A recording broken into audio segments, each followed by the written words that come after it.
next place.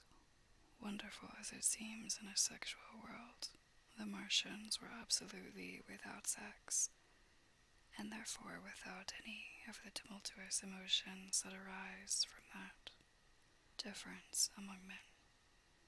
A young Martian, there could now be no dispute, was really born upon Earth during the war, and it was found attached to its parent, partially budded off just as young lily bulbs bud off or like the young animals in the freshwater polyp.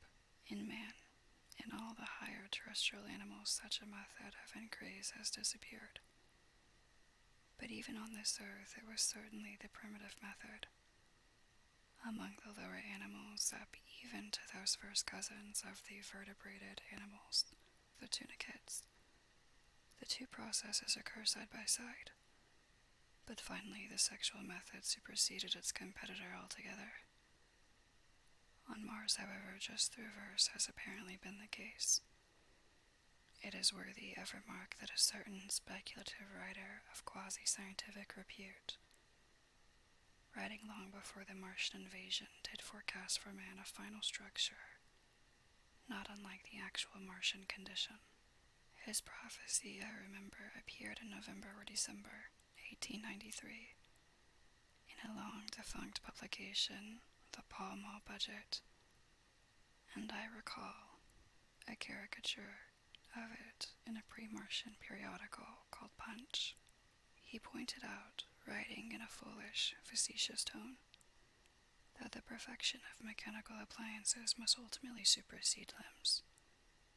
The perfection of chemical devices, digestion, that such organs as hair, external nose, teeth, ears, and chin were no longer essential parts of the human being, and that the tendency of natural selection would lie in the direction of their steady diminution through the coming ages.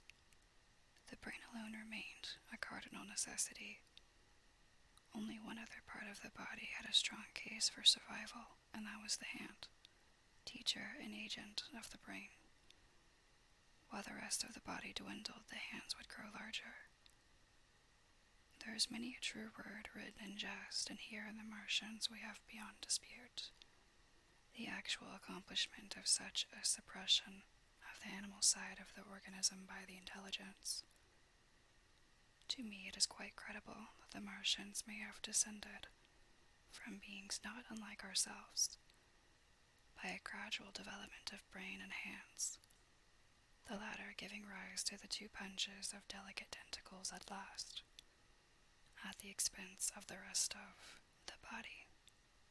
Without the body, the brain would, of course, become a mere selfish intelligence, without any of the emotional substratum of the human being. The last salient point in which the systems of these creatures differed from ours was in what one might have thought a very trivial particular. Microorganisms, which cause so much disease and pain on Earth, have either never appeared on Mars or Martian sanitary science eliminated them ages ago. 100 diseases, all the fevers and contagions of human life, consumption, cancers, tumors, and such morbidities never entered the scheme of their life. And speaking of the differences between the life on Mars and terrestrial life, I may allude here to the curious suggestions of the redweed.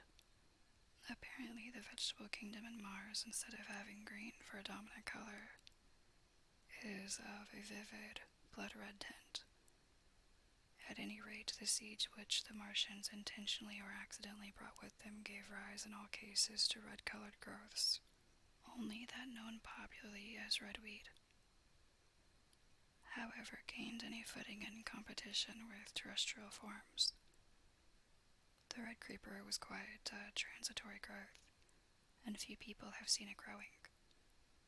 For a time, however, the redweed grew with astonishing vigor and luxuriance. It spread up the sides of the pit by the third or fourth day of our imprisonment, and its cactus-like branches formed a carmine fringe to the edges of our triangular window. And afterwards I found it broadcast throughout the country, and especially wherever there was a stream of water. The Martians had what appears to have been an auditory organ, a single round drum at the back of their head body, and eyes with a visual range not very different from ours, except that, according to Phillips, blue and violet were as black to them. It is commonly supposed that they communicated by sounds and dictacular gesticulations.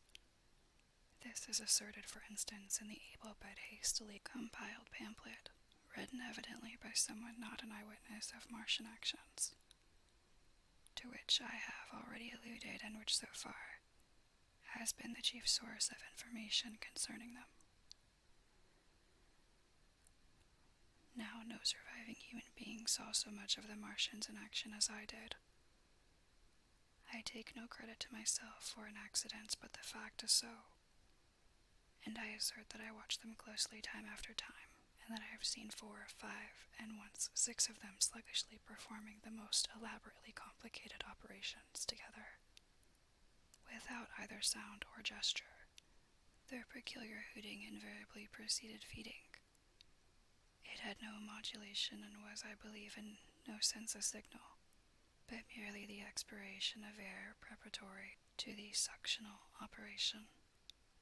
I have a certain claim to at least an elementary knowledge of psychology, and in this matter I am convinced as firmly as I am convinced of anything that the Martians interchange thoughts without any physical intermediation. And I have been convinced of this in spite of strong preconceptions. Before the Martian invasion, as an occasional reader here or there may remember, I had written with some little vehemence against the telepathic theory. The Martians wore no clothing. Their conceptions of ornament and decorum were necessarily different from ours.